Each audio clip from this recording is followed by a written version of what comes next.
Good evening भाई, सबको good evening. Audio video clear है, सेशन लाइव हो गया, एक बार कमेंट करके बताइएगा।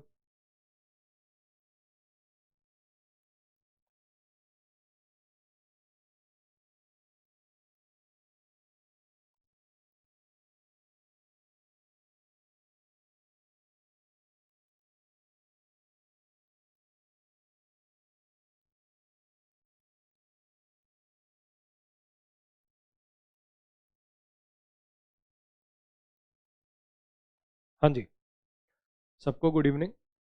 ये जो अपना आज का सेशन है, क्या होने वाला है इसके अंदर? मॉक टेस्ट सॉल्व करेंगे एक सीजीएल 2022 के लिए। ठीक है। जैसा कि आप लोगों को पता है कि पैटर्न में कुछ चेंजेस आने की उम्मीद है, तो क्या पैटर्न के अंदर चेंज आया तो अपने को कोई नया कोर्स करना चाहिए? क्या कोई नई बुक्स पढ़नी चाहिए? अब कोई अलग टाइप की बुक्स उसके लिए काम में आएंगी?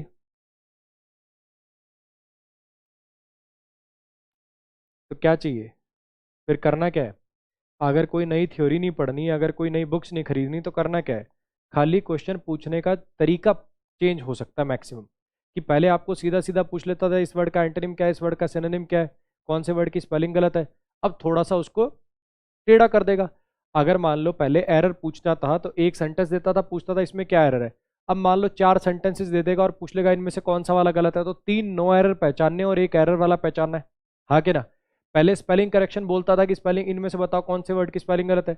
अब 4 सेंटेंसेस दे देगा और बोलेगा बताओ कहाँ स्पेलिंग गलत आई हुई है। आ रही है कुछ बात समझ में? बस एक क्वेश्चन की लेंथ बढ़ जाने से ऐसा नहीं है कि उसका डिफिकल्टी लेवल बढ़ जाएगा।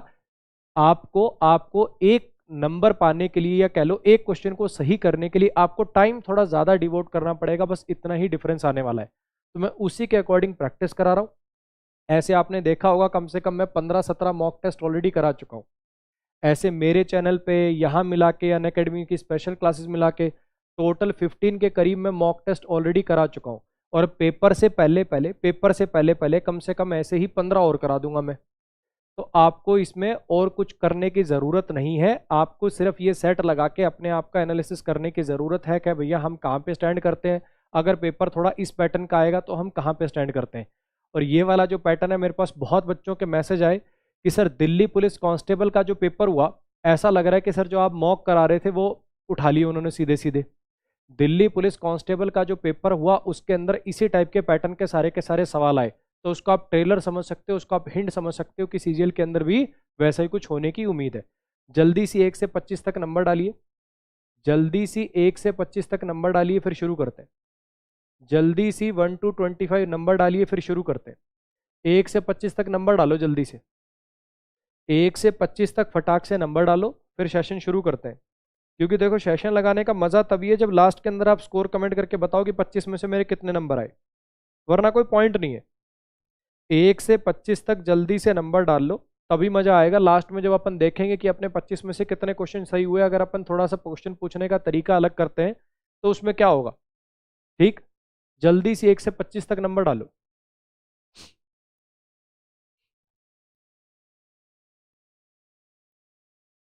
अभिजीत सर, आप अपने वाले चैनल पे मॉक टेस्ट करवाइए ना।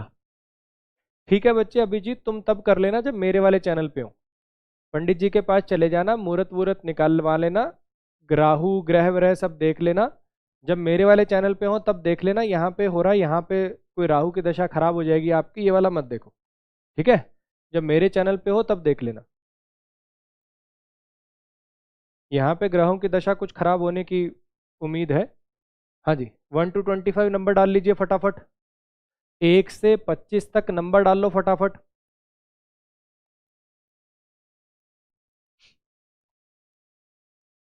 चलिए, आ जाइए, करिए शुरू। अब ध्यान से एक बार क्वेश्चन को पढ़ो। ध्यान से एक बार क्वेश्चन को पढ़ो। ध्यान से क्वेश्चन को पढ़ो और फिर इसका आंसर टिक करने की कोशिश करो। ध्यान से क्वेश्चन को पढ़ो।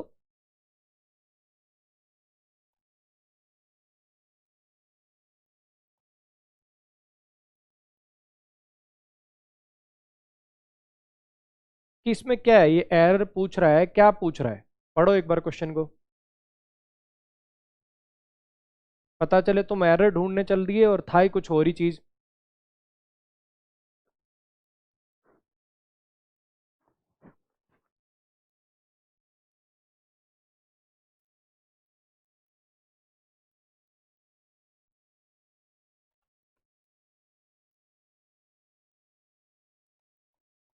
हाँ जी,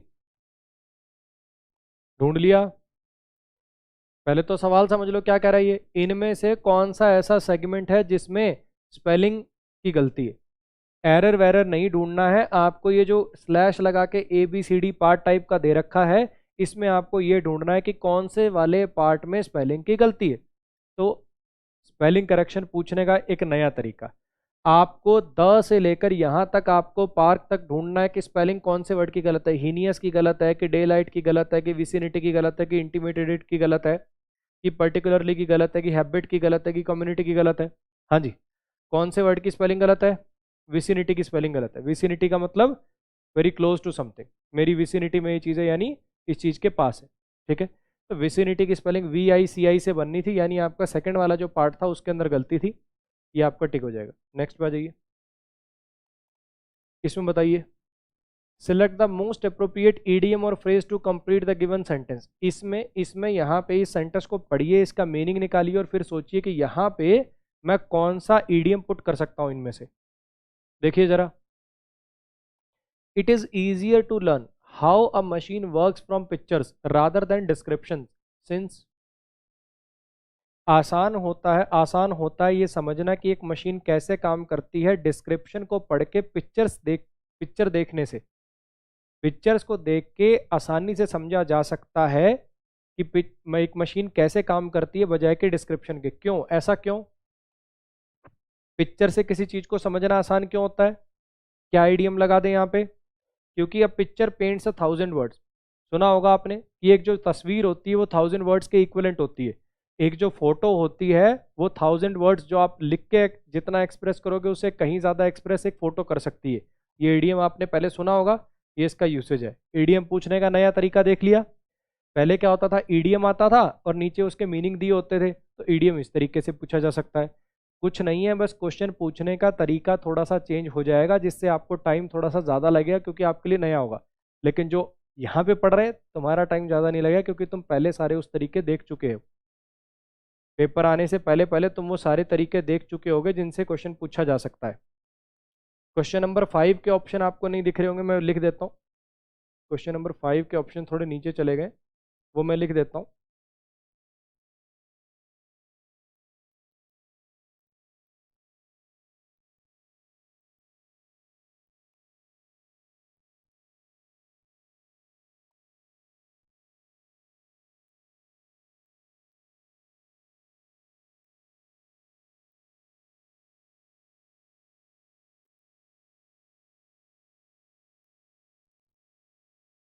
पढ़िए, करिए इसको जरा।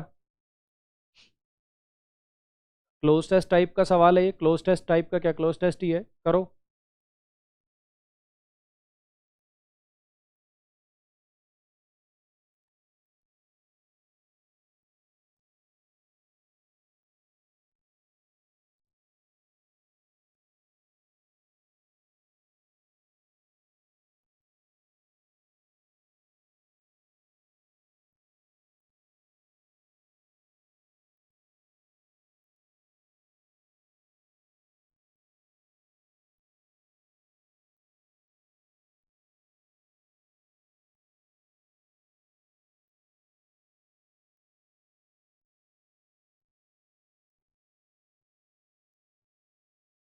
सर मेरा ना सर क्लोज टेस्ट नहीं होता, सर मेरा ना सर PQRS नहीं होता, सर मेरा ना सर पैसेज नहीं होता।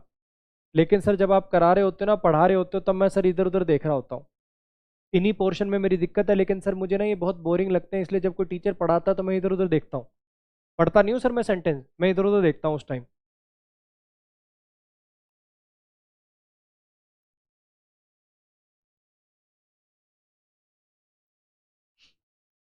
बाकी दो क्वेश्चंस भी देखिए फिर डिस्कस करेंगे।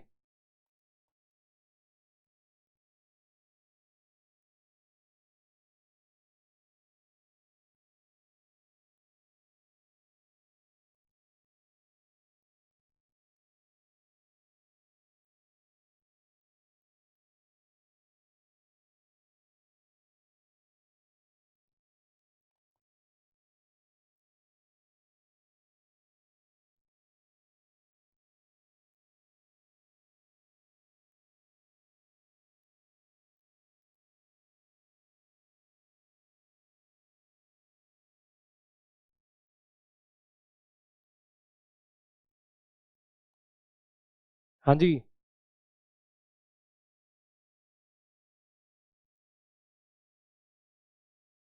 करें डिस्कस। आइए, each one of us is naturally a dash of a family. हम में से हर कोई नेचुरली, स्वाभाविक रूप से क्या होता है, एक फैमिली का डैश होता है, जिसमें फादर मदर ब्रदर सिस्टर ये सब इंक्लूड होते हैं। फैमिली का तुम क्या हो? फैमिली का तुम डिवीजन हो, फैमिली का कोई एक डिवीजन हो, फैमिली का कैटेगरी हो, फैमिली का पार्ट हो, कि फैमिली का सेगमेंट हो। डिवीजन होते हैं बच्चे, कोई गवर्नमेंट डिपार्टमेंट के, ये वाला डिवीजन है, ये वाला ब्लॉक है। अच्छा, कैटेगरी हो तुम, कैटेगरी कोई ऐसी चीज होती है जिसकी बेसिकली और बहुत सारी चीजें होती हैं, उनमें से ये वाली कैटेगरी इस चीज की, ये वाली कैटेगरी इस चीज की है। फैमिली के लिए आप कौन सा वर्ड यूज करोगे? सेगमेंट का मतलब भी हिस्सा होता है, पार्ट का मतलब भी हिस्सा होता है। जब दो वर्ड का मीनिंग सेम हो, go with the commonly used word, go with the commonly used word, तो ऑप्शन कौन सा आएगा अपना? पार्ट आ जाएगा। ठीक है। Then there are other dash such as grand parents, uncle और ये सब। फिर उसके बाद आते हैं कुछ और डैश, फिर उसके बाद आते हैं कुछ और डैश, जैसे कि ग्रैंड पेरेंट्स हो गए, आंट्स हो गए, अंकल्स हो गए। इन सबको क्या बोले? इन सबको क्या बोले? ये अफिलिएशन है, एसोसिएशन है, ग्रुप है, कि रिलेशंस है? ये जो बाकी हैं ये आपके क्या हैं? ये अफिलिएशंस हैं। जैसे एक यूनिवर्सिटी, एक आपका कॉलेज अफिलिएट होता है किसी दूसरी यूनिवर्सिटी से, तो इसका मतलब होता है स्वीकृति जिससे मिली होती है, जो बेसिकली अथॉरिटी होती है जिसके ऊपर क्या, ये अथॉरिटी है। एसोसिएशंस होते हैं बिजनेस में, जैसे इनसे इनका इनसे के साथ एसोसिएशन है, कोई संबंध है। ये ग्रुप्स हैं, ये रिलेशंस हैं आपके। हाँ जी, ये रिलेशंस हैं आपके। अच्छा, नेक्स्ट पे आइए। These relations are the reality of our life for each one of us. ये जो रिलेशंस होते हैं ये हमारी जिंदगी की रियलिटी होते हैं, एक सच्चाई होते हैं। Then we also have friends. फिर उसके बाद हमारे फ्रेंड्स आते हैं, कलीग्स आते हैं, जिनके साथ हम फ्रीक्वेंटली इंटरेक्ट करते हैं।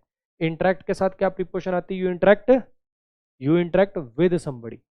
He was interacting with his friend. Interact के साथ क्या प्रिपोजिशन आती है? विद आती है। तो अपना ऑप्शन कौन सा आ जाएगा? C option.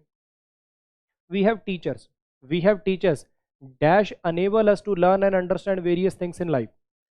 हमारे पास टीचर्स आते हैं, हमारे पास टीचर्स होते हैं जो हमें सक्षम बनाते हैं अंडरस्टैंड करने के लिए अलग अलग चीज़ों को, जो हमें सक्षम बनाते हैं अलग अलग चीज़ें समझने के लिए, अलग अलग चीज़ें अंडरस्टैंड करने के लिए।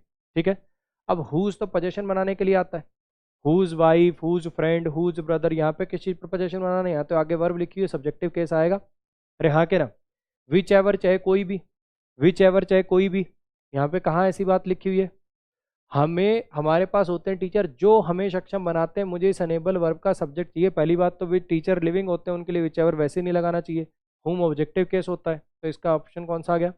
हु आ गया।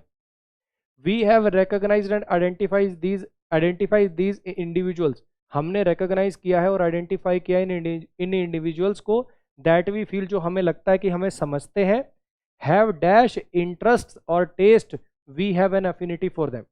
जिनका जिनका डैश इंटरेस्ट होता है, जिनका डैश इंटरेस्ट होता है या टेस्ट होता है, और हमारी इनके टुवर्ड्स में एक अफिनिटी होती है, अट्रैक्शन होती है। ठीक है। जिनका have dash interests, have dash interests, क्या लगाना चाहिए यहाँ पे? सेम इंटरेस्ट लगाना चाहिए, सिमिलर इंटरेस्ट लगाना चाहिए, पैरेलल इंटरेस्ट लगाना चाहिए, कि एडजेसेंट लगाना चाहिए? एडजेसेंट आता है बच्चे पोजीशन के लिए, एडजेसेंट आता है पोजीशन के लिए, कि ये चीज इसके एडजेसेंट में है। यहाँ पे पोजीशन की कोई बात नहीं करनी है। जिनका हमारा पैरेलल इंटरेस्ट होता है, हमारे से पैरेलल इंटरेस्ट होता है। ठीक है। पैरेलल भी फिर से वही पोजीशन के लिए आता है, या फिर दो चीजें अगर पैरेलल चल रही हैं तो दोनों चीजें साथ साथ प्रोग्रेस कर रही हैं। हमें यहाँ पर सिमिलर वाला मीनिंग देना है। सेम क्यों नहीं आया? सेम क्यों नहीं आया मुझे बताओ। हाँ जी, सेम क्यों नहीं आया? क्योंकि सेम जो वर्ड होता है ना, सेम जो वर्ड होता है ये एक एम्फेटिक एडजेक्टिव की तरह से काम करता है, और ये जब लगता है तो अक्सर नाउन के साथ द आर्टिकल लगता है, the same boy, the same girl. हाँ के ना। यहाँ पे अपने को कोई द आर्टिकल वगैरह नहीं दे रखा, इसलिए अपन सेम की बजाय सिमिलर को प्रेफर करेंगे। इसलिए हम सेम की बजाय सिमिलर को प्रेफर करेंगे। और वैसे भी सेम का मतलब होता है किसी के जैसा। अगर मैं कहूँ the same book the same boy, और सिमिलर का मतलब, जैसे हिंदी में तो खैर ये दोनों आपको सेम लगेंगे, हिंदी में तो आपको ये दोनों खैर सेम लगेंगे, कि सिमिलर का मतलब भी किसी के जैसा, सेम का मतलब भी किसी के जैसा। लेकिन आप समझ पा रहे होंगे ये एक एम्फेटिक एडजेक्टिव है, किसी चीज पर एम्फोसिस डालता है कि वही लड़का। इसका करेक्ट एक्चुअली मीनिंग होता है कि वही लड़का, द सेम बॉय। लेकिन इसका मतलब होता है किसी के समान, किसी के जैसा। तो उसका जो इंटरेस्ट है वही मेरा इंटरेस्ट है, उसका जो इंटरेस्ट है वही मेरा इंटरेस्ट है, इसलिए थोड़ा मीनिंग में भी इनमें डिफरेंस है। नेक्स्ट पाइए। चलिए इसको पढ़िए जरा, क्या कहना चाहता है ये सवाल हमसे, क्या पूछना चाह रहा है? अब ये भाई पूरा का पूरा जो है ना, ये पूरा का पूरा पढ़ के आपको 1 नंबर मिलेगा। ये एक फिलअप है, ये पूरा का पूरा पढ़ के आपको 1 नंबर मिलेगा। लेकिन लेकिन अच्छी बात यह है कि इसमें फिलअप यहीं आ गया, तो हो सकता है कि आपका इतना पढ़ने से ही काम चल जाए। हो सकता है कि आपका इतना पढ़ने से ही काम चल जाए। इतना पढ़ने से काम चल गया तो ठीक है, नहीं तो फिर नीचे का सोचेंगे, करियर ट्राई।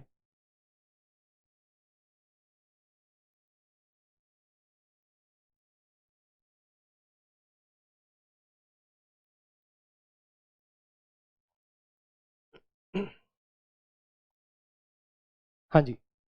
वो जो वर्ड्स थे, वो जो वर्ड थे कंफर्ट करने के, किसी को कंफर्ट देने के, किसी को सांत्वना देने के, अटर्ड विद चीयरिंग टोन्स, जो अटर किए गए थे, जो अटर किए गए थे चीयर करने वाले टोन, किसी का मोराल बूस्ट करने वाली टोन के साथ, accompanied with a look of, जिसके साथ एक लुक भी थी, कैसी, in except in expressible tenderness, जिसे एक्सप्रेस नहीं किया जा सकता लेकिन एक बड़ी सॉफ्ट सी लुक थी।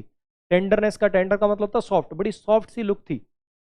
एंड डैश, और डैश, उसने वापस brought back peace for a while to her troubled spirit. मान लो कोई बच्चा है, कोई लड़की है, बहुत ज्यादा परेशान है ना, बहुत ज्यादा परेशान है, उसको उसको किसी ने कुछ ऐसे शब्द बोले जिन्होंने उसको कंफर्ट दिया, जो चीयरिंग टोन के साथ बोले गए थे, जिसके साथ बड़ी ही सॉफ्ट सी लुक दी। तो इन सब चीजों ने उसके दिमाग को, जो ट्रबल्ड स्पिरिट थी, उसका जो दिमाग इधर उधर भटक रहा था, उसको शांति दी। ठीक है। अब अगर आप देख पा रहे हो तो यहाँ पे इन एक्सप्रेसिबल टेंडरनेस और डैश के साथ, अब यहाँ पे पॉजिटिव वर्ड आएगा कि नेगेटिव वर्ड आएगा? ऑब्वियसली पॉजिटिव वर्ड आएगा, हाँ क्या ना? तभी तो उसको शांति मिलेगी। डिसरप्शन का मतलब होता है किसी चीज में बाधा उत्पन्न कर देना।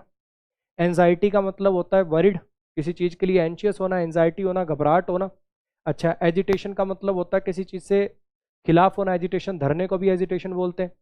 बड़े मतलब शोरगुल वाले मैनर के अंदर बड़ी अपना कॉन्फिडेंस से अपनी बात, जो आप किसी चीज के अपोज में होते हो, उस चीज को दिखाना।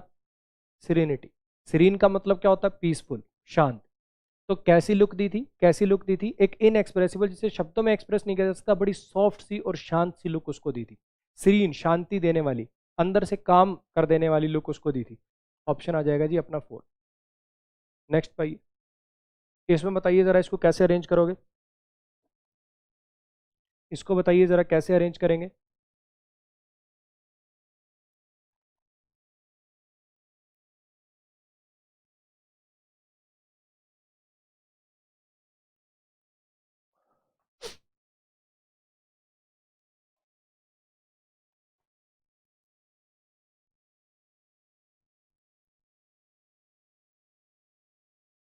थोड़ा ट्रिकी है, ध्यान से करिए कोशिश। S1 और S6 फिक्स है, S1 और S6 फिक्स है, बीच वालों को अरेंज करना है।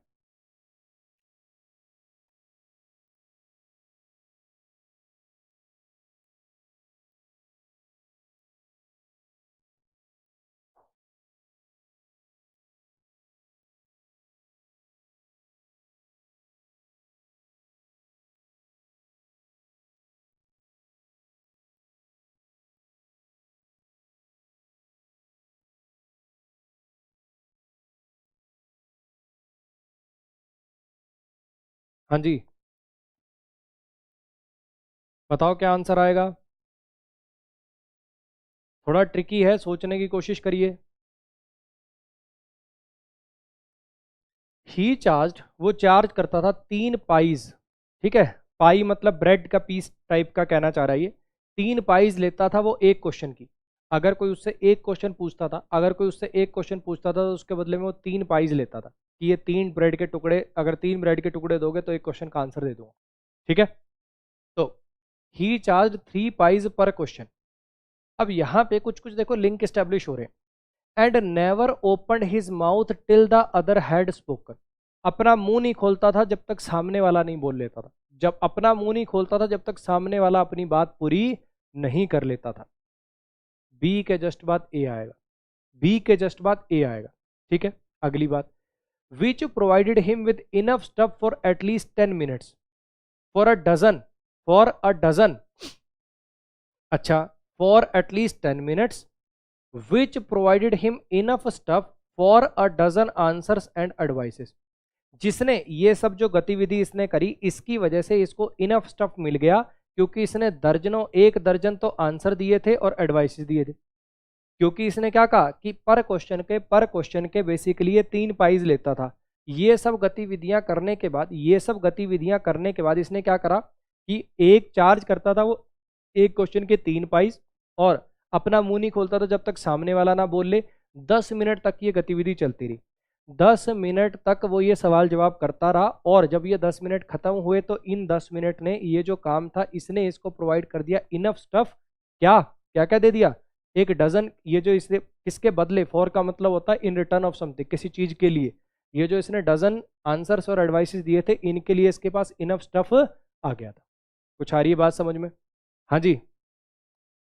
तो यहाँ पे अपना जो ऑप्शन है ये वाला आ जाएगा, BACD। नेक्स्ट पे आ जाइए, इसमें बताइए जरा।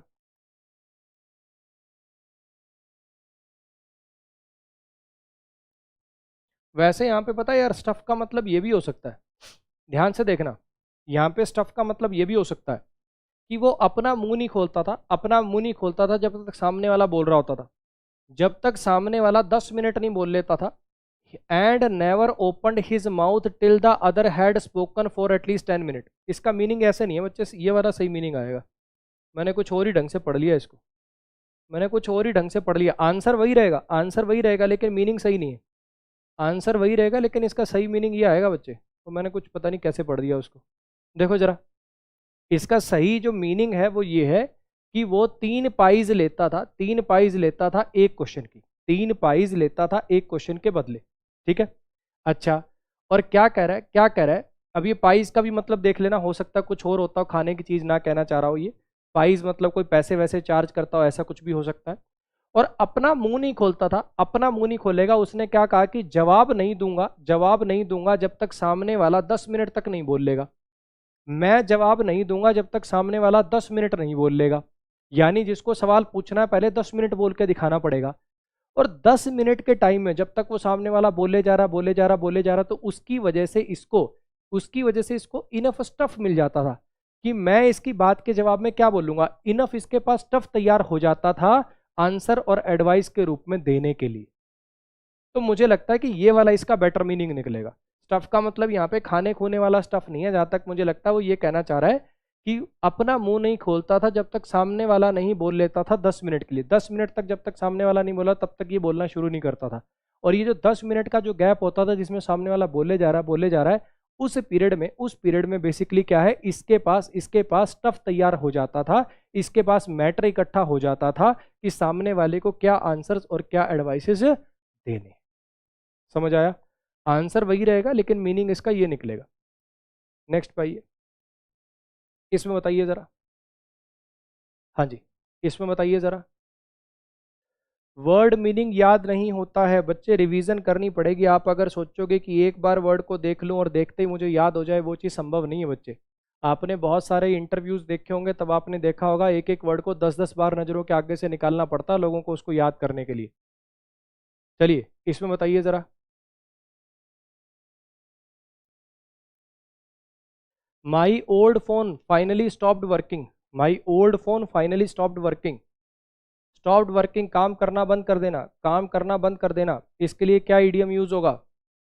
Gave up the ghost. Ghost का मतलब है यहाँ पे आत्मा, शरीर से आत्मा का अलग हो जाना यानी मर जाना, काम करना बंद कर देना। तो गेव अप द गोस्ट का मतलब क्या होता है? मर जाना, काम करना बंद कर देना, डेड हो जाना। तो इडियम कौन सा लगेगा यहाँ पे? Fourth option. इसको करके दिखाइए जरा। बहुत अच्छा सवाल है, फंसेंगे बहुत लोग। करके दिखाओ चला, इसमें करके दिखाओ। Select the most appropriate option that can substitute. कहने का मतलब सिनोनिम कह सकते हो, ऐसा वर्ड जो यहाँ पे लगाया जा सकता है। ये जो इटैलिक फॉन्ट में लिखे हुए हैं, यानी ये जो पब्लिक ऑरेटरी स्किल्स, इसका इनमें से सिनोनिम कौन सा मार्क करोगे? बताइए।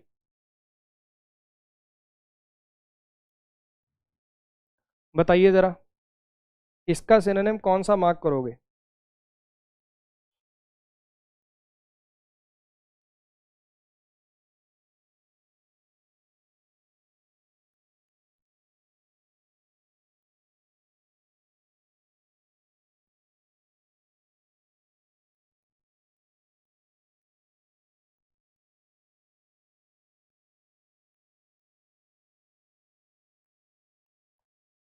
हाँ जी,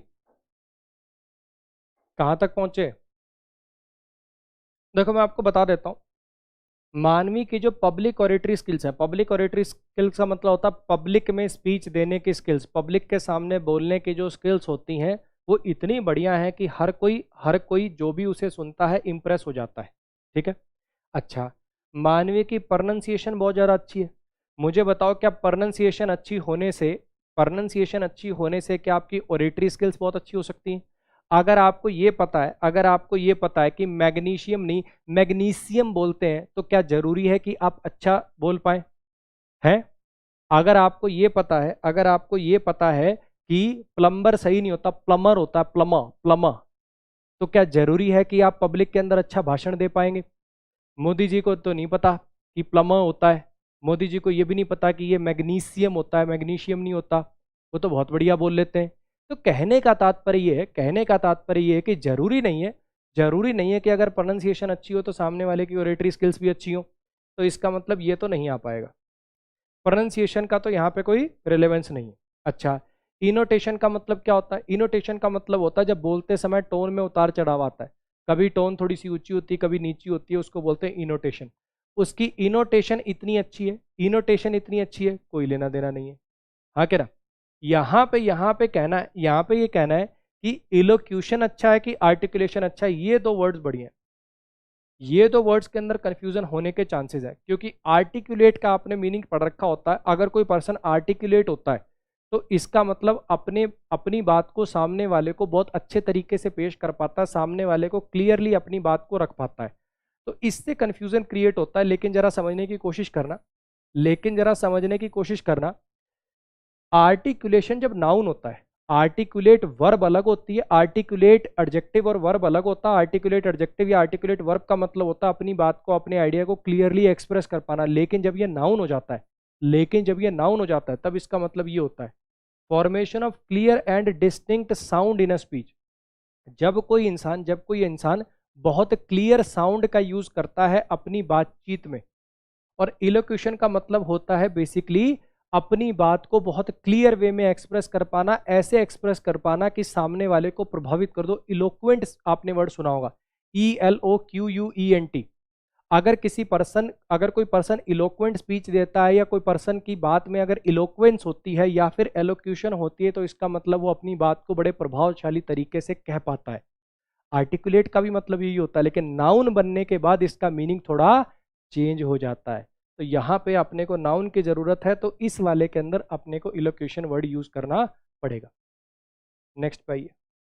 अच्छा सवाल था, काफी क्लोज ऑप्शन थे।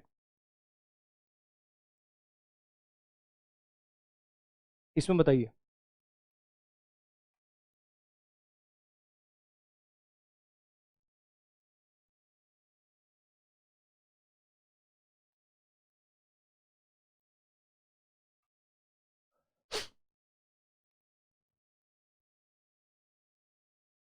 बताइए।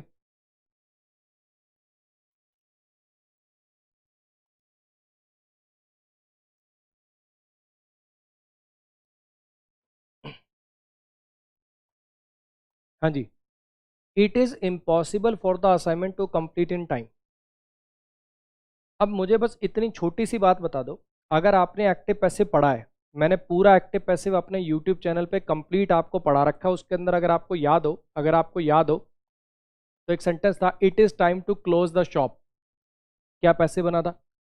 It is time for the shop to be closed, क्योंकि इज का तो पैसिव होने से रहा। इट इज इम्पॉसिबल, इसका तो पैसिव होने से रहा। इन्फिनेटिव का पैसिव होता था, हाँ कि ना? अरे बोलो। तो मुझे बताओ, असाइनमेंट किसी को कंप्लीट करेगा कि असाइनमेंट को कंप्लीट किया जाएगा? असाइनमेंट किसी को कंप्लीट करेगा कि असाइनमेंट को कंप्लीट किया जाएगा? हाँ जी। इम्पॉसिबल है असाइनमेंट को समय पर पूरा किया जाना। इम्पॉसिबल है असाइनमेंट को समय पर पूरा किया जाना। असाइनमेंट किसी को पूरा करेगा कि असाइनमेंट को पूरा किया जाएगा? कई बार वैसे असाइनमेंट भी लपेट देता है, कई बार मैंने सुना है असाइनमेंट भी लोगों को लपेट देता है, हाँ कि ना? लेकिन यहाँ पे अपन क्या कहेंगे कि असाइनमेंट को पूरा किया जाना संभव नहीं है, समय रहते असाइनमेंट को पूरा किया जाना संभव नहीं है। असाइनमेंट को पूरा किया जाएगा, यानी इसको पैसिव में लिखना पड़ेगा। और इन्फिनेटिव का पैसिव कैसे बनता है? 2 + B + V3 से बनता है, यानी अपना जो ऑप्शन है to be completed in time आएगा। क्लियर हो गया? नेक्स्ट पर जाइए।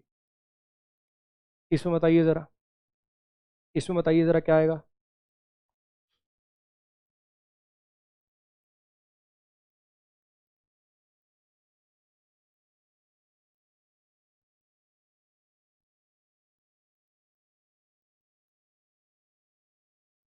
सोचो सोचो, करो ट्राई इसको करने की।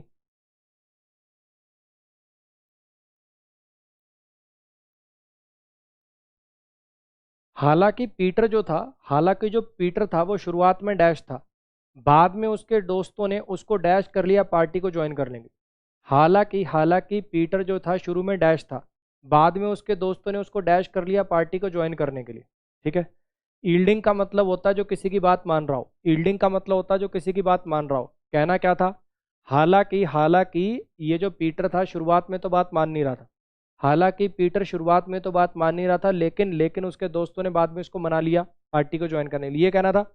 बात नहीं मानना कहना था। ईल्डिंग का मतलब तो होता है सामने वाले की बात को मानने वाला। नहीं भैया। इरेजोल्यूट, जिसने कोई पक्का इरादा ना कर रखा हो। रेजोल्यूट भी किस चीज को लेके पक्का था, इरेजोल्यूट जिसने कोई पक्का इरादा ना कर रखा हो। एडवर्स का मतलब होता है खिलाफ होना। एडामंट का मतलब होता है किसी चीज को लेके जिद्दी होना। अब आ जाते हैं, थोड़ा इधर से मदद लेते हैं, है ना। उसके दोस्तों ने नेगोशिएट कर लिया, नेगोशिएशन कर ली। उसके दोस्तों ने नेगोशिएशन कर ली। नेगोशिएशन बच्चे पॉलिट वरना थोड़ा फॉर्मल वर्ड है। नेगोशिएशन होती है, कहने का मतलब दो कंपनीज के बीच में नेगोशिएशन हो रही है, दो देशों के बीच में नेगोशिएशन हो रही है। दोस्तों के लिए नेगोशिएशन वगैरह वर्ड का यूज मत करो। ठीक है। गारंटी, उसके दोस्तों ने गारंटी करा उसको। हिज फ्रेंड्स गारंटीड हिम, उसके दोस्तों ने गारंटी करा उसको पार्टी ज्वाइन करना। कि उसके दोस्तों ने उसको फोर्स करा ये करने के लिए, किसी को कोई काम करने के लिए मनाने के लिए वर्ड यूज होता है परसुएड करना। हालांकि पीटर शुरू में अड़ियल था, एडामंट था, मान नहीं रहा था। एडामंट का मतलब होता है बेसिकली किसी अपनी बात पर पक्का रहना, किसी की दूसरे की बात सुनने के लिए तैयार ना होना। हालांकि शुरुआत में वो एडामंट था, लेकिन बाद में उसके दोस्तों ने उसको मना लिया। ऑप्शन आएगा G D option, fourth option. इसमें बताइए जरा। बहुत बढ़िया वर्ड्स हैं, चारों ही बहुत बढ़िया वर्ड्स हैं, चारों ही बहुत बढ़िया वर्ड्स हैं। नई वोकैब है, चारों ही बहुत बढ़िया वर्ड्स है, नई वोकैब है। बताइए जरा। Using an idea term, using an idea term name frequently in casual talk. Casual talk के अंदर किसी का नाम, कोई आइडिया बार बार यूज करना। जैसे होता है ना, कई टीचर जैसे कुछ बोलते हैं, जैसे मैं क्लास में पढ़ाते पढ़ाते बच्चों को कई बार नकली बोल देता हूँ। अरे नकली हो, बहुत बार कह देता हूँ। खत्मेश्वर भी कह देता हूँ कई बार, है ना। तो ऐसा कोई आइडिया टर्म नेम जो कैजुअल टॉक में कोई बार बार बोलता हो, किसी का तकिया कलाम, यू कैन से किसी का तकिया कलाम। ठीक है। हाँ जी। क्या आएगा इसके अंदर? आओ इन चारों वर्ड्स के मीनिंग देख लो। बैम्बूजलिंग का मतलब क्या होता है? बैम्बूजलिंग किसी को चीट करना, किसी को बेवकूफ़ बनाना। If you bamboozle somebody that means basically आप उनको चीट कर रहे हो, किसी को बेवकूफ़ बना रहे हो। ठीक है। बाउंडिंग का मतलब क्या होता है? वॉक और रन विद लीपिंग स्ट्राइड्स, कहने का मतलब उछल उछल के चलना, उछल उछल के चलना या भागना, लंबे लंबे कदम लेके चलना या भागना। बैंडिंग का मतलब क्या होता है? The presence of the presence of formation of types of contrasting colour. Band, colour bands आपने सुने होंगे, कलर बैंड्स आपने सुने होंगे। ऐसे अलग अलग ऐसे टाइप्स के अंदर अलग अलग टाइप के कलर्स की ऐसे पट्टियां बना होना। तो इसका मतलब अपना जो ऑप्शन आ जाएगा वो कौन सा आ जाएगा? अपना जो ऑप्शन कौन सा, ये वाला है, ये वाला बी ऑप्शन, ये वाला बैंडिंग। क्लियर हो गया? नेक्स्ट पे आ जाइए। ये वाले बैंडिंग का मतलब क्या हो गया? एक ही वर्ड को बार बार यूज करना, एक ही वर्ड को बार बार यूज करना। इसको ऐसे याद कर लो, इसको ऐसे याद कर लो, मैं बताता हूँ इसको कैसे याद करोगे। इसको कलर बैंड से याद कर लिया। कलर्स के बैंड्स होते हैं, कलर के बैंड्स होते हैं। ठीक। अच्छा। बाउंडिंग, बाउंडिंग का मतलब क्या था? बाउंडिंग का मतलब क्या था? बाउंडिंग का मतलब क्या था? उछल उछल के चलना, बैम्बूजल कर देना। हालांकि इसका नेमोनिक्स तो बन रहा है थोड़ा सा गंदे टाइप का बन रहा है। जब आप किसी को चीट करते हो, किसी को बेवकूफ़ बना देते हो, जैसे होता है ना बम्बू लगा देना, है ना, तो उस टाइप से कुछ याद कर लेना भाई, अपना बना लेना। हालांकि इसको ऐसे याद कर सकते हो, मान लो कोई बंदा है, मान लो कोई बंदा है, बातों बातों में घुमा फिरा के बार बार वो अपनी गर्लफ्रेंड का नाम ले आता है। घुमा फिरा के कैसे ना कैसे लड़कियों की बात कर देता है, या तो ऐसे कर लो, बार बार बंदी की बात कर देता है, बार बार बंदी की बात कर देता है, यार उससे 2 मिनट बात कर लो, 2 सेंटेंस पूरे नहीं करता, उससे पहले बंदी की बात कर देता है। बंदी, बंदी से याद कर लो। बार बार जो किसी एक चीज का जिक्र करता हो, बार बार लड़कियों की बात करता रहता है, एक ही चीज, एक ही टर्म, एक ही चीज को बार बार बोलते रहना, ठीक है। बार बार बंदी की बात करता रहता है, ऐसे करके याद कर लो इसको। चलिए इसमें बताइए जरा, इसमें बताइए जरा। ये ऐसे नेमोनिक्स बच्चे थोड़ा सा ना, ठीक, तेज तेज बनाने की कोशिश किया करो। वो कैब याद करनी थोड़ी आसान हो जाएगी, थोड़ा सेंटेंस से याद आएगा, कोई रूट वर्ड से याद आएगा, कोई नेमोनिक्स से याद आएगा, कोई फोटो से याद आएगा। वो कैब ज़्यादा से ज़्यादा वर्ड याद करने के यही तरीके हैं। जो फिर भी याद नहीं होते उनको चार्ट बना के चिपकाना शुरू करो, हाईलाइट करना शुरू करो। वो कैब रिवीजन मांगती है, एक वर्ड को 10-10 बार भी आंखों के आगे से निकालना पड़ सकता है। He ordained him as the successor of the throne. He ordained him as the successor of the throne. क्या मतलब है जी इसका? He ordained him as the successor of the throne. Ordain का मतलब क्या होता है? Ordain का मतलब होता है किसी को कोई मंत्री, कोई बेसिकली क्या बोलते हैं, पुजारी, मंत्री, किंग बना देना, किसी को कोई उपाधि दे देना। Ordain का मतलब होता है किसी को कोई उपाधि दे देना। प्रोक्लेम का मतलब होता है ऑफिशियली अनाउंस करना कि ये चीज है। प्रोक्लेम का मतलब होता है किसी को कोई पोजीशन देना और इसके बारे में ऑफिशियली अनाउंस करना। सस्टेन करना, तो इस चीज़ को कंटिन्यू करना कि ये चीज़ सस्टेन कर रही है बहुत लंबे समय तक, यानी ये चीज़ बहुत लंबे समय तक चल रही है। तो ही ordain him as the successor of the throne, उसने उसको ऑर्डेन कर दिया थ्रोन के सक्सेसर के रूप में, उत्तराधिकारी के रूप में। तो यहाँ पे ऑर्डेन का एंटरटेनमेंट, एंटरटेन्ड, भैया किसी को एंटरटेन करना, किसी की बात को सुनना, या फिर किसी को वैसे एंटरटेन करना, खुश करना नहीं मतलब है। ही सस्टेन्ड हिम, उसने उसको चलने दिया, कंटिन्यू करने दिया, उसने उसको चुप करा दिया, कि उसने उसको गद्दी का उत्तराधिकारी क्या किया, पब्लिकली घोषित किया, प्रोक्लेम किया।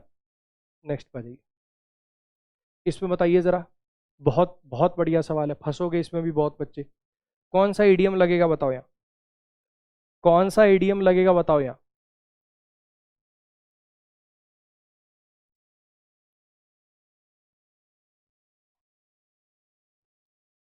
हाँ जी, कौन सा ईडियम लगेगा यहाँ बताइए। यहाँ पे कौन से ईडियम का यूज होगा? I failed this semester, I failed this semester, but now I am dash. I failed this semester, but now I am dash. हाँ जी बताइए। मैं इस सेमेस्टर में फेल हो गया, मैं इस सेमेस्टर में फेल हो गया, लेकिन अब मैं dash. Giving a Penney of your thoughts का मतलब होता है बेसिकली अपने विचार पेश करना, लेकिन अब मैं अपने विचार पेश कर रहा हूँ, कोई लेना देना नहीं है। मिस द अपॉर्चुनिटी का मतलब होता है कोई अपॉर्चुनिटी को मिस कर देना। हो सकता था ये, हो सकता था ये, पता कब? अगर ये बट ना लगाओ। अगर ऐसा कुछ होता, यहां पे ऐसा लिखा होता, I failed this semester and missed the bus, sorry and missed the boat. अगर ऐसा लिखा होता कि आई फेल्ड दिस सेमेस्टर, मैंने इस सेमेस्टर को फेल कर दिया और अब मैं ये बोट मिस कर दूंगा, यानी अपॉर्चुनिटी तो मेरे हाथ से गई। लेकिन यहाँ पे बट लिखा हुआ है कि ये सेमेस्टर में मैं फेल हो गया था, लेकिन अब मैं डैश। बाइट द बुलेट का मतलब होता है किसी ऐसी चीज को जो बड़ी डिफिकल्ट है उसको झेलना, बर्दाश्त करना।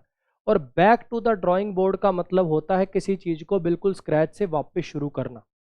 मैं इस सेमेस्टर में फेल हो गया, लेकिन अब मैं back to the drawing board हूं, यानी वापस मैंने बिल्कुल स्टार्ट से उसकी तैयारी शुरू कर दी है। तो इसमें बेस्ट ऑप्शन आएगा जी आपका फोर्थ ऑप्शन। नेक्स्ट पे, इसमें बताइए जरा, इसमें बताइए जरा। You will never believe me unless you seen it your self. You will never believe me unless you seen it your self. बहुत आसान एरर है, बहुत टुच्चा एरर है। तुम कभी मेरा यकीन नहीं करोगे, तुम कभी मेरा यकीन नहीं करोगे अगर तुम इसे खुद नहीं देख लेते। तुम कभी मेरा यकीन नहीं करोगे अगर तुम इसे खुद नहीं देख लेते। अब मुझे एक बात बताओ, सीन वर्ब की थर्ड फॉर्म होती है, सीन वर्ब की थर्ड फॉर्म होती है, वर्ब की थर्ड फॉर्म कब से बिना हेल्पिंग वर्ब के आने लगी? और वैसे भी इधर फ्यूचर है तो इधर इसको प्रेजेंट लिखना चाहिए था, कंडीशन वाली बात है। कंडीशन वाले सेंटेंस के अंदर अगर इधर फ्यूचर आ रहा है, इधर फ्यूचर आ रहा है, तो इसके अंदर क्या आएगा? मेन क्लॉज में फ्यूचर आया तो सब क्लॉज में प्रेजेंट आएगा। Unless you see it your self, unless you see it your self. Next पे जाइए, इसमें बताइए जरा क्या आएगा। इसमें बताइए जरा क्या आएगा। एंटोनिम बताना है, उल्टा बताना है। पूरा पढ़ो, पूरा पढ़ो, किसका उल्टा बताना है, किसका उल्टा बताना है, थोड़ा पूरा पढ़ो।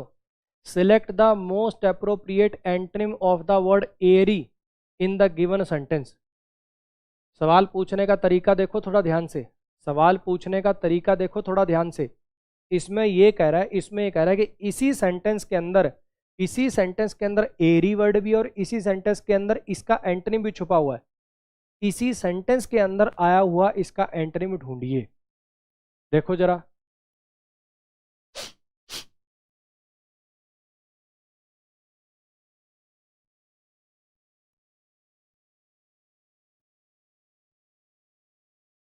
हाँ जी। My home is a 2 stories building. मेरी होम, मेरा जो घर है वो 2 मंजिल का एक बिल्डिंग है। 6 एनॉर्मस एंड एरी रूम्स हैं उसके अंदर, 6 बहुत बड़े बड़े और हवादार कमरे हैं उसमें, और एक स्पेशियस और स्टफी ड्राइंग रूम है।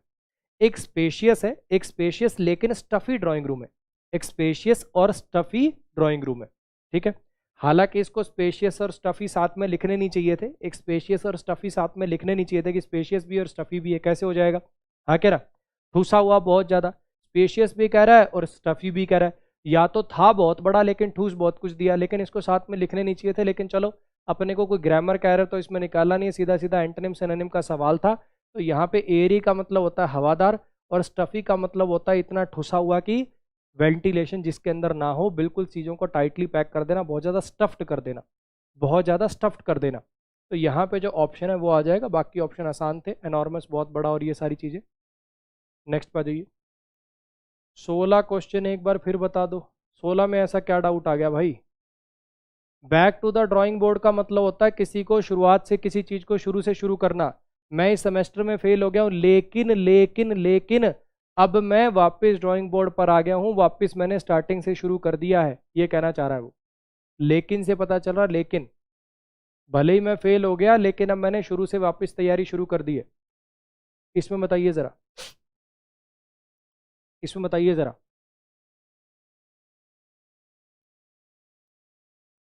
बाइट द बुलेट बच्चे, बाइट द बुलेट का मतलब होता है किसी किसी नेगेटिव चीज को बर्दाश्त करना। नेगेटिव चीज तो हो चुकी ना, अब उसको क्या बर्दाश्त करोगे, वो तो हो गई, पेपर में तो फेल तुम हो गए, पेपर में तो तुम फेल हो चुके, अब किसको बर्दाश्त करोगे। अब तो आगे दोबारा तैयारी शुरू करोगे। अरे हाँ के ना, उसमें लिखा हुआ है ऐसे कुछ पापा के डंडे बर्दाश्त करने। फेल तो तुम हो चुके ना, लेकिन लेकिन लेकिन के साथ कैसे हो सकता है। और अगर एंड लगा होता तो भी सोचते कि मैं पेपर में फेल हो गया और अब मुझे बाइट द बुलेट करना पड़ेगा, अब मुझे किसी डिफिकल्ट सिचुएशन को फेस करना पड़ेगा। लेकिन दिया हुआ बच्चे, लेकिन बट दिया हुआ, यही तो मैं बार बार आपको कह रहा हूं, आप उस बट पे ध्यान ही नहीं दे रहे, सुनना ही नहीं चाह रहे आप। आपने जो आंसर मार्क कर दिया आप मेरे से वही मुंह से निकलवाना चाह रहे हो, ऐसा नहीं हो पाएगा बच्चे। सोचो जरा, सुन लो, जो मैं बट पे बार बार बोल रहा हूं उसको सुन लो।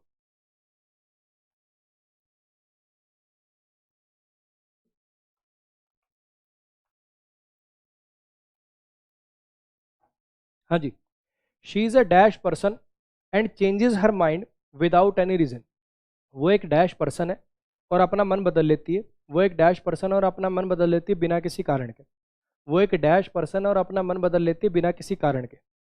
कैसी पर्सन है वो, कैसी पर्सन है।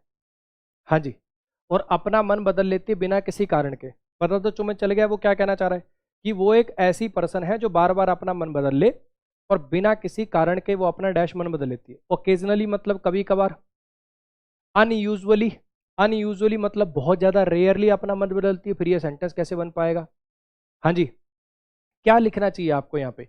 कैरिज्मेटिक पर्सन है, उसका करिश्मा बहुत अच्छा, उससे सब लोग अट्रैक्ट होते हैं, क्या लेना देना है इसका यहाँ पे। हाँ के ना। तो यहाँ पे अपना जो ऑप्शन है, यहाँ पे अपना ऑप्शन है कप्रीशियस पर्सन। कप्रीशियस का मतलब क्या होता है, जो अपना मन चेंज करे, माइंड चेंज करे बार बार, तो फ्रीक्वेंटली माइंड बदलती रहती है। ऑप्शन आ जाएगा जी डी। इस पे आइए जरा। एक नए टाइप का सवाल, एक नए टाइप का सवाल। क्या कह रहा है ये, identify the error in the tense and choose the correct sentence form. Tense की गलती निकालनी है आपको, इस सेंटेंस को पढ़ना है और देखना है कि यहाँ पे कौन सा टेंस सबसे बढ़िया था। है ये एरर ही, बस एरर पूछने का एक नया तरीका है। मैं फिर बता रहा हूँ बच्चे, परेशान मत होइएगा। अब मैं बोलूँगा कम, समझिएगा ज़्यादा। अब मैं बोलूँगा कम, समझिएगा ज़्यादा।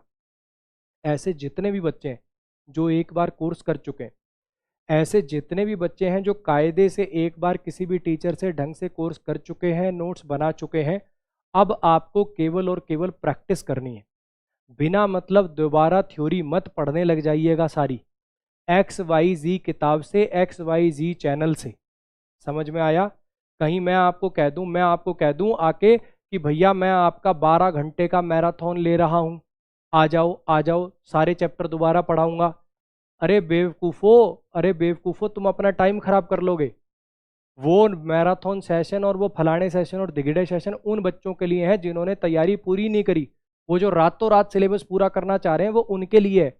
जिन बच्चों ने अपना सिलेबस ढंग से पूरा कर लिया है, नोट्स बना लिए हैं, तुम खाली प्रैक्टिस करना, कहीं तुम मैराथन के चक्कर में तुम्हारा मैराथन लिपट जाए। समझ में आया? वो उन बच्चों के लिए है जिन्होंने पहले सिलेबस पूरा नहीं कर रखा है, 10-10 12-12 घंटे क्लासें लगा के जो अपना सिलेबस सिलेबस पूरा कर लें, इतना ही बहुत है। तुम्हारी अब प्रैक्टिस की स्टेज है, तुम मत लिपट जाना कहीं उसमें।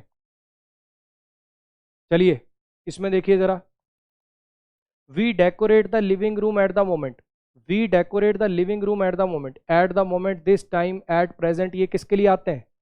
Eight the moment at present this time, ये किसके लिए आते हैं? हाँ जी, ये प्रेजेंट कॉन्टिन्यूस टेंस की पहचान होते हैं। तो वी आर डेकोरेटिंग कहाँ है? सी ऑप्शन टिक करिए, आगे बढ़िए।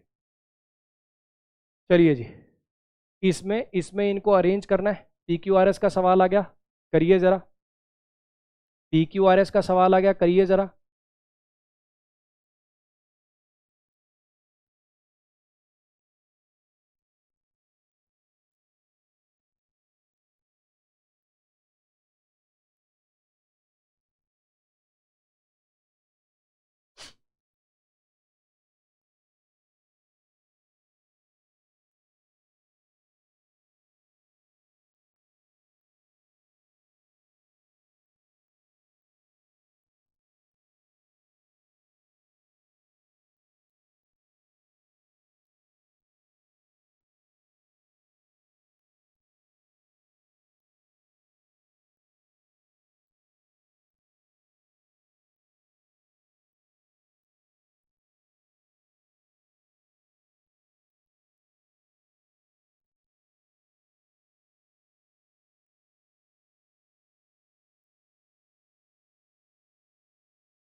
हाँ जी, क्या आंसर आएगा? देखिए जरा, फाइनली, ये एक बहुत बड़ा हिंट है कि फाइनली से सेंटेंस की एंडिंग होनी चाहिए। फाइनली से सेंटेंस की एंडिंग होने के चांसेस सबसे ज़्यादा है। फाइनली से सेंटेंस की एंडिंग होने के चांसेस सबसे ज़्यादा है। हाँ कि ना? अरे बोलो। Suddenly I noticed obvious error in the sequence, किस चीज़ का सीक्वेंस? किस चीज़ का सीक्वेंस? पहले कुछ ना कुछ बताना पड़ेगा, कौन सा सीक्वेंस, किस चीज़ की बात चलिए। तो ए से सेंटेंस की शुरुआत अपनी नहीं हो सकती।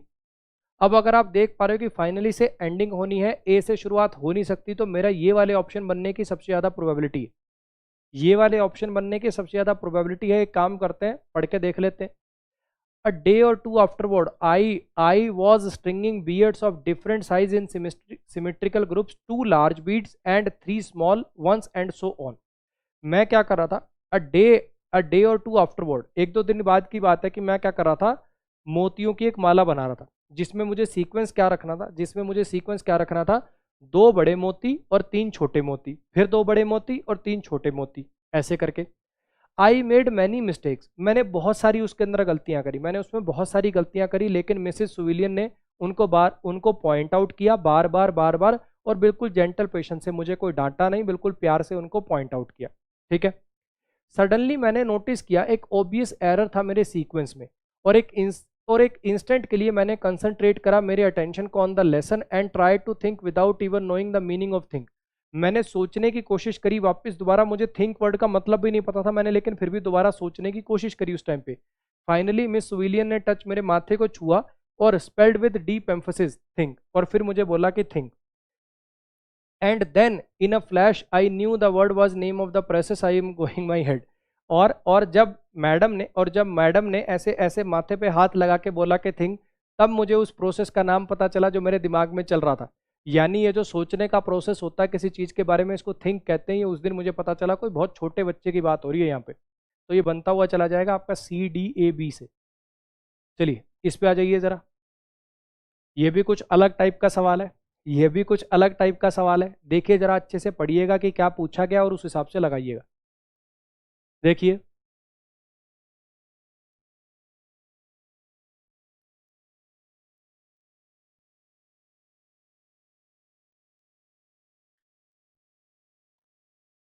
हाँ जी। अब आप सोच रहे हो कि पता नहीं क्या लिखा हुआ है यार, इसमें क्या करना है, लेकिन कायदे से बस स्पेलिंग करेक्शन पूछने का ही सवाल है ये। कायदे से बस स्पेलिंग करेक्शन पूछने का सवाल है। सेंटेंस क्या दिया हुआ है, ये जो वर्ड है नेटिक्वेट एक कॉम्बिनेशन है इंटरनेट और एटिक्वेट का।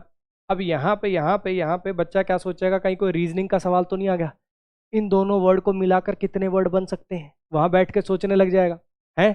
यहाँ पे एटिक्वेट की स्पेलिंग आपको चेक करनी है। घर वाले बोलते थे ना कोई एटिकेट नहीं है क्या, बहुत स्पेलिंग पूछते थे, बहुत स्पेलिंग पूछते थे। मुझे याद है कहीं भी किसी को भी किसी की बेइज्जती करनी होती थी ना, तब ऐसे बोलते थे एटिकेट एटिकेट करता रहता है, तेरे को एटिकेट्स नहीं, एटिकेट की स्पेलिंग भी आती है। तो इसकी जो सही स्पेलिंग है, इसकी जो सही स्पेलिंग है वो ई से बनेगी, ETI से बनेगी। इसकी जो सही स्पेलिंग है जी ये वाली है, ठीक है। ये बहुत यूज़ करते थे अपन बेइज्जती करने के लिए। चलिए इसमें बताइए ज़रा, इसमें बताइए ज़रा, डायरेक्ट इनडायरेक्ट बताना है आपको इसका, डायरेक्ट इनडायरेक्ट करना है आपको इसका, बताइए।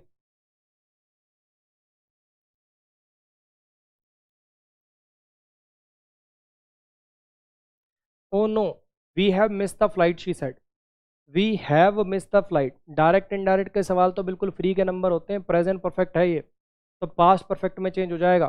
किस में आ रहा है पास्ट परफेक्ट, पास्ट परफेक्ट यानी हैड प्लस V3, इसमें आ रहा है नहीं, इसमें आ रहा है नहीं। अब बचे दो, अब बचे दो।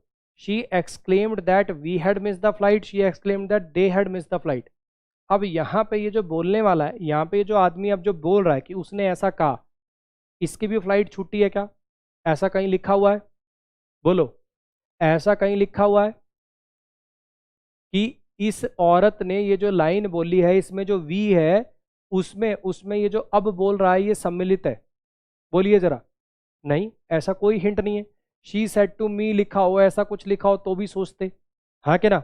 तो इसका मतलब ये रैंडम किसी और से कह रही थी, आपने सुना और आप किसी और को बता रहे हो, इसलिए यहाँ पे दे में चेंज होगा ना कि वी में।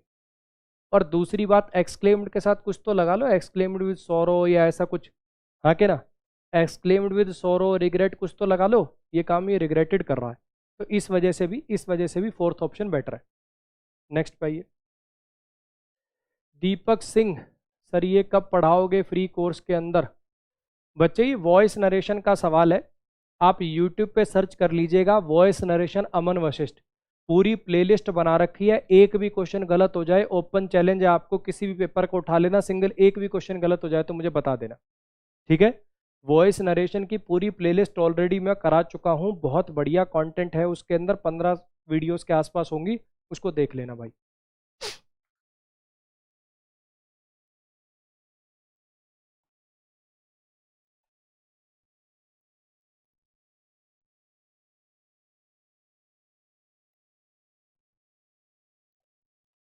कृष्णा राठौड़, पेपर से पहले पहले काफ़ी हद तक सिलेबस 80% सिलेबस करा दूंगा बच्चे में।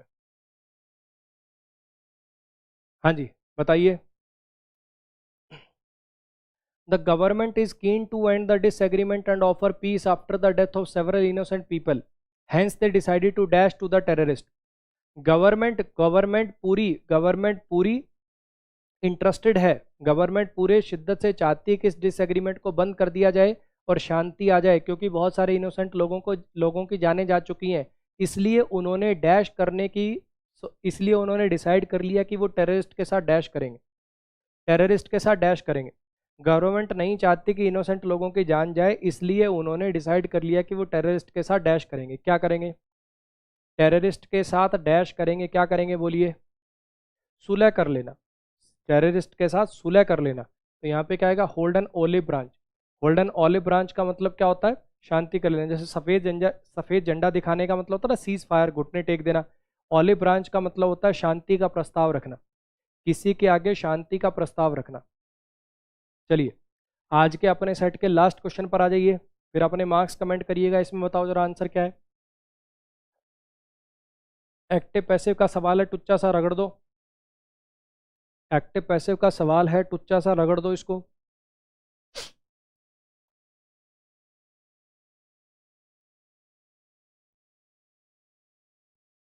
Bye whom many people how many people were you helped in your time of difficulty?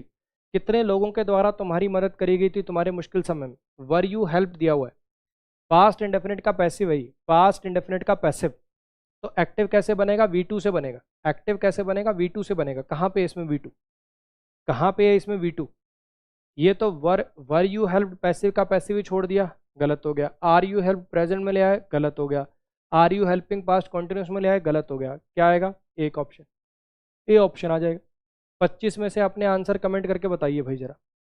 25 में से आंसर कमेंट करके बताइए अपने जरा। 25 में से आंसर कमेंट करके बताओ, मतलब मार्क्स, सॉरी आंसर कह रहा हूँ, मार्क्स कमेंट करके बताओ। ये भाई एक ये नई चीज़ लॉन्च हुई है एसएससी कम्पीट नाम से। इसमें आप एक दूसरे को चैलेंज कर सकते हो लाइव क्विज खेलने के लिए। लाइव क्विज खेलने के लिए एक दूसरे को चैलेंज कर सकते हो, अपनी रैंक वैंक बढ़ा सकते हो इसके अंदर। हाँ जी, इसको देखिए जरा। अन अकेडमी पे अगर आप सब्सक्रिप्शन लेने के इंटरेस्टेड हैं तो यहाँ पे सिस्टम ऐसा है कि अगर आप एक सब्सक्रिप्शन लेते हो, जैसे आपने एसएससी का सब्सक्रिप्शन ले लिया, ठीक है, तो उसके अंदर सब कुछ आ गया। फिर CGL, CPO, steno, CHSL, MTS, railway, सब कुछ एक ही चीज़ के अंदर आ गया। एक ही आपको ये मतलब कह लो कॉम्बो पैक मिल गया। आप फिर चाहे एग्जाम चेंज कर रहे हैं, टीचर चेंज कर रहे हैं, आप लाइव नहीं देखना चाहते, रिकॉर्डेड देखना चाहते हैं, आप रिकॉर्डेड नहीं लाइव देखना चाहते हैं, सारे फीचर एक ही फीस के अंदर है। कोई दोबारा फीस देने की आवश्यकता नहीं है। AVS10 मेरा कोड है, ये कोड लगाने से आपको फीस के अंदर 10% ऑफ मिल जाएगा। साल की जो फीस है वो 7000 के आसपास है, यानी 550 रुपीज़ पर मंथ, 550 रुपये महीना। सारे के सारे फीचर इसी के अंदर है। Live class, recorded class, test series, ask a doubt, सब कुछ सारे के सारे फीचर इसी फीस के अंदर है। अपनी मर्जी से एजुकेटर छांट लो, टाइमिंग छांट लो, लाइव देखना है, रिकॉर्डेड देखना है, सारे के सारे फीचर इसी फीस के अंदर है। अगर मैं मेरे बैचेस की बात करूं तो बिल्कुल सिंपल सा सिस्टम है भैया। मेरे 3 टाइप के बैचेस चलते हैं, ग्रामर का बैच, वोकैब बैच और प्रैक्टिस बैच। ग्रामर का जो बैच होता है वो 2 महीने में एक बार लॉन्च होता है। अब अगला बैच आएगा 15 दिसंबर को। 15 दिसंबर को अब अगला बैच आएगा। मैं चाहे कोई पेपर आता रहे, सीजीएल आए, सीपीयू आए, स्टेनो आए, मैं हर महीने नौटंकी नहीं करता हूँ। पार्ट 1, पार्ट 2, पार्ट 3, पार्ट 4 वाली भीम बैच, घटोत्कच बैच, भाला बैच, जटायु बैच, त्रिशूल batch, Mandodari batch, Kaikeyi batch ना। सिंपल सा एक सिस्टम है, बेसिक टू एडवांस चलता है, प्री टू मेन चलता है, कोई डपोसला नहीं। सिंपल एक सिस्टम है। 15 दिसंबर को बैच आएगा, 2 महीने चलेगा। 2 महीने में ग्रामर का जड़ से सफाया, बिल्कुल बेसिक की पहली क्लास के पहले सेंटेंस से पढ़िएगा आखिरी क्लास तक। जिंदगी में दोबारा आपको किसी से कोचिंग लेने की आवश्यकता नहीं पड़ेगी। वोकैब की बात करूं तो 4 वोकैब के बैचेज हैं। फोटो से नेमोनिक से वोकैब याद करा रखिए, क्लास में याद हो जाएगी। इतने बढ़िया फोटोज़ और नेमोनिक्स हैं, क्लास में ही आपको वोकैब याद हो जाएगी। इससे वोकैब में आपका इंटरेस्ट डेवलप हो जाएगा। बस एक बार PDF रिवाइज कर देना, काम हो जाएगा आपका। ठीक, कोई इसके नोट्स नहीं बनाने पड़ेंगे। प्रैक्टिस बैचेस की बात करूं तो हर चैप्टर के आपको चैप्टर वाइज एरर लगाने हैं, सेंटेंस इंप्रूवमेंट लगाने हैं, उसके लिए बैच है। मिसलिनियस सेट लगाना चाहते हो, उसके लिए बैच है। आपका passage PQRS cloze test RC वाला ही पोर्शन कमज़ोर है तो RC के लिए अलग से बैच है। 250-300 क्लोज टेस्ट करा रखे हैं। अगर आपको कंप्लीट मॉक लगाने हैं तो मॉक टेस्ट का बैच चल रहा है। इसका मेरे ख्याल 1.5 महीने के करीब ये हो गए इस बैच को चलते को। तो इसका मतलब इसके अंदर ज़्यादा नहीं तो इस टाइप वाला जैसा अभी आपने मॉक लगाया, ऐसे कम से कम 70 से 80 मॉक आपको मिल जाएंगे। ऐसा मॉक टेस्ट का भी प्रैक्टिस बैच चल रहा है। तो ये वाले इतने आपके पास प्रैक्टिस के ऑप्शन है, यानी जैसी आप प्रैक्टिस करना चाहो, जैसी आप प्रैक्टिस करना चाहो। ठीक है, अभी एक वोकैब का भी प्रैक्टिस बैच निकालने वाला हूँ मैं, छोटा सा एक वोकैब का भी प्रैक्टिस बैच आने वाला है। वो 25 तारीख के आसपास लॉन्च होगा। ठीक है, तो कहने का मतलब ये है कि ये चीज़ें आपको मेरी मिल जाएंगी। अभी तो बाकी टीचर भी हैं, उनके कोर्सेज भी हैं। अगर मैं मेरे दम पे बात करूं तो मैं इतना कंटेंट आपको दे सकता हूं। ग्रामर कंप्लीट हो जाएगी, वोकैब हो जाएगी, प्रैक्टिस हो जाएगी। AVS10 मेरा कोड है, ये कोड लगा के आप अनअकैडमी पे सब्सक्रिप्शन ले सकते हैं। और साथ में मैं ये वादा कर रहा हूँ कि आपको लाइफ में दोबारा इंग्लिश की कोचिंग नहीं लेनी पड़ेगी। आपकी जेब से दोबारा कभी इंग्लिश के लिए फ़ीस नहीं निकालनी पड़ेगी, ये मेरा प्रॉमिस है। ठीक है, आप अगर इन बैचेस को कंप्लीट करते हैं तो लाइफ में दोबारा आपको इंग्लिश के लिए पैसे नहीं खर्च करने पड़ेंगे। उम्मीद करता हूँ कि सेशन अच्छा लगा होगा। अगर आज के मॉक में मज़ा आया, सेशन अच्छा लगा, तो वो लाइक कमेंट शेयर वगैरह जो है वो कर देना अपने हिसाब से। अच्छा लगे तो, नहीं अच्छा लगे तो मत करना, ठीक है। अगर आपको लगे कंटेंट बढ़िया था, मॉक अच्छा था, तो कर देना, ठीक है। आज के लिए good night, all the best.